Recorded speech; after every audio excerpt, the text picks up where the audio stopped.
Hi, welcome to Believe the Bible. Whose faith saves us? Well, of course you're going to say, your faith saves us.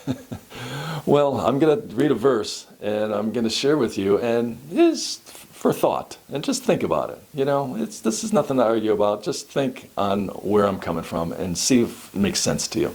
Leave a comment. Ephesians 2:8-9, it says, "For by grace ye are saved through faith, and not of ourselves. It is a gift of God." Now he says that we are saved through faith. But the next phrase says, it is not of ourselves. But then we would say, it's our faith that saves us. Yes, we put our faith in God, in Jesus. We put our faith in the cross, in his death, burial, and resurrection. We put our trust in that, and that's what saves us. But how is it that this verse says, for by grace ye are saved through faith, and it is not of ourselves?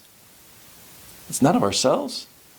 Well, wouldn't it be saying that it's not our faith that he's talking about? So let me share and go on. Let's look at a couple of verses. Romans 3:22 said, "Even the righteousness of God, which is by faith of Jesus Christ, unto all and upon all them that believe, for there is no difference." So here this verse is saying that the righteousness of God is by the faith of Christ, not our faith.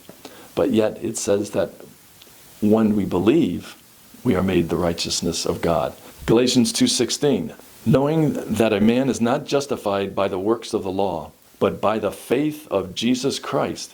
Even we have believed in Jesus Christ, that we might be justified by the faith of Christ, and not by the works of the law, for by the works of the law shall no flesh be justified." The verse is pretty clear, isn't it? It's the faith of Christ that justifies us. So could Ephesians 2:8 be referring to the faith of Christ? I have a tendency to think so. If you think one way or another, that's okay. I think it's the faith of Christ that justifies us, because the verse says, and it's not of ourselves right after that. Otherwise, hey, I put my faith in. Yeah, that's nice. That still gives you something to boast about, doesn't it? But when we believe and we understand it's the faith of Christ, the faithfulness of Christ, which is his death, burial, and resurrection, that's what saves us. Sadly, all the other Bible versions, did I say all? I did it all. Yeah, I said all, right? Yeah, all. All the other Bible versions take the faith of Christ, the thing that makes us righteous, the thing that justifies us in God's word, is taken out of all the other Bible versions. You want to read the other Bible versions? Go ahead. You want God's word, read the King James Bible. Thanks for your time. Just something to consider. The faith that saves you is the faith of Christ. You believe, yes, and you have your faith, and that saves you as well. But I think the verse is talking about the faith of Christ. Take care. You have a good day.